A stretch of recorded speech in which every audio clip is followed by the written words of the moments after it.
मेरा नाम है निशांत कुमार और मेरा जो वार्ड संख्या 29 है और क्रम संख्या 3 है और जो चुनाव चिन्ह है वो बल्ला छाप है। आपके वार्ड में जो प्रमुख समस्याएं क्या है? मेरे वार्ड में प्रमुख समस्या ये है कि जैसे कहीं पे रोड नाले का समस्या है। उसके अलावा जो अटल क्लिनिक है मेरे वार्ड में बहुत जर्जर स्थिति में है। एक 10 बाई 10 के रूम में चलता है, वहाँ डॉक्टर्स नहीं आते हैं। उसको बेहतर बनाना उद्देश्य है। उसके बाद हमारे वार्ड का सौभाग्य है कि पूरे झारखंड का आन बान और शान पहाड़ी मंदिर हमारे वार्ड में पड़ता है, जिसका स्थिति गंभीर है। उसके अस्तित्व पे खतरा है, तो उसको संरक्षण की जरूरत है, उसको विकसित करने की जरूरत है। उसके अलावा जो कॉमन समस्या होता है, कहीं पानी बिजली का समस्या है, योजना का लाभ हमारे वार्ड के नागरिकों तक सही से नहीं पहुंचता है। जो राशन दिया जाता है, राशन में कटौती होता है। रोड और नाली का जो टेंडर होता है उसमें कमीशन खोरी होता है। इसकी वजह से हर 2 साल में नाली टूट फूट करके बर्बाद हो जाता है। और भी बहुत सारी समस्याएं हैं जो एक एक करके जिसका समाधान करने का प्रयास हम लोग किए भी हैं और भविष्य में करेंगे। अच्छा, एक चीज़ और सवाल है कि पब्लिक की जो मूलभूत जो है, जैसे गर्मी समय में पानी की सबसे बड़ा जो दिक्कत हालांकि पूरे राज्य में है, तो आपके वार्ड में क्या है? मेरे वार्ड में पानी की समस्या है, लेकिन बहुत ज़्यादा नहीं है। उसका रीज़न क्या है कि पहाड़ी मंदिर एक ऐसा इलाका है जहाँ पे बहुत सारे पेड़ पौधे हैं। तो पानी की समस्या कुछ क्षेत्रों में है, बहुत ज़्यादा नहीं है। चूँकि पेड़ पौधा है तो जो वाटर रिचार्ज है बेहतर तरीके से हो जाता है। लेकिन जहाँ-जहाँ पे वहाँ पे हम लोग बोरिंग अपने प्रयास से करवाने का प्रयास किए हैं। जैसे मान लीजिए समाज सेवी हैं हम लोग, तो कई विधायक जी से आग्रह करके, कभी सांसद जी से आग्रह करके, डिप्टी मेयर जी से आग्रह करके, नगर निगम प्रशासक क्या से आग्रह करके 20 से अधिक बोरिंग कराने का प्रयास किए। जहाँ टंकी लगा हुआ है, लोग उसका लाभ ले रहे आपके वार्ड में आंगनवाड़ी सेंटर भी होंगे, हैं। जी। उसकी स्थिति क्या है? आंगनबाड़ी सेंटर का स्थिति बोल सकते हैं लगभग ठीक ठाक है, लेकिन जिस स्थिति में होना चाहिए था वो नहीं है। जैसे लोग पहुंचते हैं तो उनको उसका लाभ मिलता है, जबकि आंगनबाड़ी सेविका का काम है कोई योजना है तो घर घर जाकर उनको बताना और उसका लाभ लोगों तक पहुंचाना। तो उसकी स्थिति भी वार्ड जो आयुक्त होते हैं, वार्ड सदस्य, उनकी जिम्मेदारी होती है कि जी, सुधारने की। बिल्कुल। इसके अलावा सरकारी स्कूल भी आपके वार्ड में होंगे, जी। मध्याह्न भोजन वगैरह कभी झकें? प्रॉब्लम ये है ना कि दुर्भाग्य हमारे वार्ड का कि हमारे वार्ड में जितने सरकारी स्कूल थे सभी बंद हो चुके हैं। गाड़ी खाना स्कूल जो है उसको छोड़ करके सारे सरकारी स्कूल बंद हो चुके हैं। यहाँ जो प्राइमरी स्कूल में जो गरीब बच्चे हैं ना, उनको पढ़ने के लिए प्राइवेट जाना पड़ता है। और उनके पास उतना पैसा नहीं कि प्राइमरी में वो अपने बच्चों को पढ़ा सके, तो उनका पढ़ाई बाधित हो रहा है। और 2 स्कूल बंद हो चुके हैं, ना तो पहले के वार्ड पार्षद को कोई इसका संज्ञान है, ना इस पे कुछ किए, ना तो वर्तमान में जितने भी वार्ड पार्षद के प्रत्याशी चुनावी मैदान में उन्होंने कभी इसके लिए कोई प्रयास किया। समाज सेवा से जुड़े आप तो बहुत दिनों से कर रहे हैं। आप अपने वार्ड में बता सकते हैं कि महिलाओं की स्थिति क्या है? खासकर जो रोजगार युक्त जो परक महिलाएं हैं, उनकी स्थिति क्या है? देखिए, हमारे वार्ड में रोजगार जो महिला है उनके रोजगार की स्थिति बहुत ही गंभीर है। रीजन ये है ना कि हमारे वार्ड में 2 स्लम क्षेत्र है। एक पहाड़ी मंदिर के पीछे देखिएगा, जो बाउंड्री के अंदर लोग झुग्गी झोपड़ी बना के रह रहे हैं वो है। और एक सरकारी फ्लैट जो खादगड़ा सब्जी मंडी के सामने बना वो है। दोनों जगह की महिलाएं दूसरों के घरों में जाकर के झाड़ू पोछा का काम करती हैं। तो उनके रोजगार की कोई व्यवस्था नहीं। जैसे सरकार द्वारा बहुत सारा योजना आता है सिलाई को लेकर के, लघु उद्योग को लेकर के, इन योजनाओं का लाभ अभी तक उन लोगों को नहीं मिल पाया है। अभी तक नहीं मिला है। बिल्कुल। और ये PDS ration system. PDS ration system है, उसका लाभ तो लोग ले रहे हैं, लेकिन पीडीएस राशन सिस्टम में आपको ये मालूम है कि पूरे झारखंड में, हम तो झारखंड का ही बात करेंगे, कि जो पारदर्शिता होना चाहिए नहीं है। जब राशन लेकर के 20 केजी गेहूं लेकर के आप फिंगर लगाते हैं ना, तो फिंगर में जो पर्ची बाहर निकलता है तो उसमें चीनी, मिट्टी, तेल, दाल सब लिखा रहता है, लेकिन मिलता नहीं है। ये बहुत बड़ा घपलेबाजी चल रहा इस चुनाव में जनता आपको आशीर्वाद देती तो आपका क्या क्या क्या होगा, प्रायोरिटी क्या होगी? है। मेरा जो प्रायोरिटी है वो है जो अटल क्लिनिक जर्जर स्थिति में उसको बेहतर स्थिति में लाना। प्रत्येक संडे को जो प्राइवेट हॉस्पिटल में जो बेहतर चिकित्सक है उनसे संपर्क करके प्रत्येक संडे को परामर्श के लिए समय लेना, निःशुल्क दवा का व्यवस्था करना। पहाड़ी मंदिर जो ऐतिहासिक स्थल है उसका पहले संरक्षण, उसका उसका विकास करना।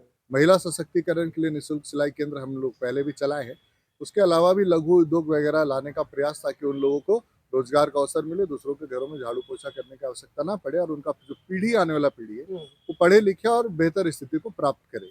इसके अलावा जो मूलभूत सुविधाएं होती है, सड़क है, नाली है, पानी की व्यवस्था, ये तो सारे वार्ड में जरूरी है। अच्छा, अभी थोड़ी देर पहले खबर आ रही है आपके वार्ड में कि कई लोग जो है एक प्रत्याशी के समर्थन में बैठ गए। जैसे उससे कौन कितना लोग? प्रभाव पड़ेगा? सुनील जैसे यादव कौन करके लोग बैठे हैं? 2-3 लोग हैं जो कि बैठ गए हैं, जो इस मैदान में थे। अच्छा। तो आपका जानकारी शायद हम बोल सकते हैं गलत है। रीजन है कि इस मैदान में जो नॉमिनेशन किया वही था, जो नॉमिनेशन किया वो तो था ही नहीं पहला। और दूसरा चीज, जो अगर आप पिछले बार का प्रत्याशी का बात कर रहे हैं, तो पिछले बार का कोई प्रत्याशी उनके समर्थन में नहीं बैठा है। हम आपको कारण देते हैं, बहुत इंटरेस्टिंग कारण है। पिछले बार चुनाव लड़ी रीता देवी, रेखा देवी, प्रीति कुमारी। क्या ये तीनों में से कोई महिला वहां पर उपस्थित थी? तो समर्थन आपने किसका लिया? जो चुनाव लड़ा, जो वोट लाया, वो तो समर्थन आपको नहीं दिया। समर्थन तो आपको वो दिया जो उनके घर से कोई आ गया, वो आपको समर्थन दो दिया कि हम समर्थन देते हैं। और दूसरा चीज, चूंकि हम बोल सकते हैं कि जो भी रेखा देवी थी, रीता देवी थी, प्रीति कुमारी थी, ये सब हमारे मतलब रिलेशन में ही है। कोई बड़ी बहन है तो कोई भाभी है। ये सारे लोग ना चुनाव जीती हारी नहीं। अगर इनको मोहल्ला से लोग ने अपना वोट दिया, कोई 700 वोट लाया, कोई 600 वोट लाया, कोई 300 वोट लाया, उनका मोहल्ला उनको वोट दिया, तो उनका मोहल्ला तो उनको जिताया था ना। भले वार्ड हरा दिया था, लेकिन मोहल्ला तो जिताया था। तो ये तीन लोग जो समर्थन दिए आज, ये तीनों लोगों में से मोहल्ला का वोट पाने के बाद, मोहल्ला को जीतने के बाद, वार्ड नहीं जीत पाए, मोहल्ला को जीतने के बाद आपको उनसे पूछना चाहिए कि बीते 8 साल में उन लोगों ने मोहल्ला जीता, मोहल्ले के लोगों के लिए क्या किया। तो समर्थन देने से तो नहीं होगा। लोकतंत्र है, हर कोई चुनाव लड़ सकता है। कोई किसी, चूंकि मेरे ऊपर कोई बड़ा नेता का हाथ तो नहीं है कि हम किसी को मैनेज करके बैठा दे, किसी को चुनाव लड़ने से रोक दे। हम 4 से 5 साल पब्लिक के बीच काम किए हैं, पब्लिक का समर्थन है। उनके उनके पक्ष में 3 लोग बैठा, मेरे पक्ष में हजारों पब्लिक जो वोट देने वाली है वो है, उनके भरोसे हम चुनाव लड़ रहे हैं। और उम्मीद है कि हम 100% विजय प्राप्त करेंगे और वार्ड को विकसित वार्ड बनाने का। आपके वार्ड क्षेत्र में कितने मतदाता हैं? मेरे वार्ड क्षेत्र में लगभग 13,500 मतदाता है। पोलिंग कितना होता होगा? पोलिंग मान लीजिए 50%। कितने अभी प्रत्याशी बचे हैं? अभी प्रत्याशी 5 प्रत्याशी बचे हैं। एक प्रत्याशी है फयाज वारसी, जो सोनी परवीन पिछले बार पार्षद थे, उनके हस्बैंड है। एक है आपके जुनैद रब्बानी जी हैं, एक है सुनील यादव जी, और एक है उज्जवल मिश्रा जी, और एक हम खुद है निशांत कुमार। तो इन लोगों में आप अपने आप को कहाँ पाते हैं? इन लोगों में देखिए, अपने आप को ये तो पब्लिक तय करेगी, ज्यादा बोल नहीं सकते, फिर भी लेकिन आप जनसंपर्क तो कर ही रहे हैं। जी आज भी आपने किया है। जी तो आप अपने आप को कहाँ अभी पा रहे हैं? देखिए, अगर ये बात करें जनसंपर्क में, जन समर्थन का बात करें, तो हमारे साथ है।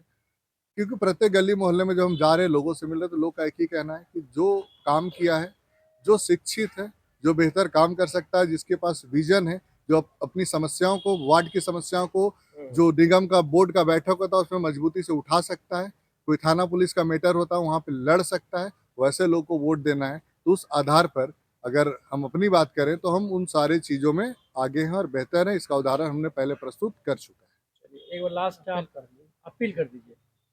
हाँ, तो अपील यही है वार्ड की जनता से कि जो योग्य है, जो शिक्षित है, जिन्होंने आपके लिए काम किया है, उसको वोट करें। अगर आपको लगता है कि मुझ में एक भी कमी है, मेरा कहीं व्यवहार खराब है, मैं शिक्षित नहीं हूँ, मैंने वार्ड के लोगों के लिए काम नहीं किया, मेरे में वो पोटेंशियल नहीं है कि मैं नहीं कर सकता हूँ, तो आप अपना जो समझदारी है उसका इस्तेमाल करें, उसके अनुसार वोट दें, जो आपके विकास के लिए, वार्ड के विकास के लिए बहुत जरूरी है। किसी के बहकावे में नहीं आए, किसी के कहने पे वोट मत दें।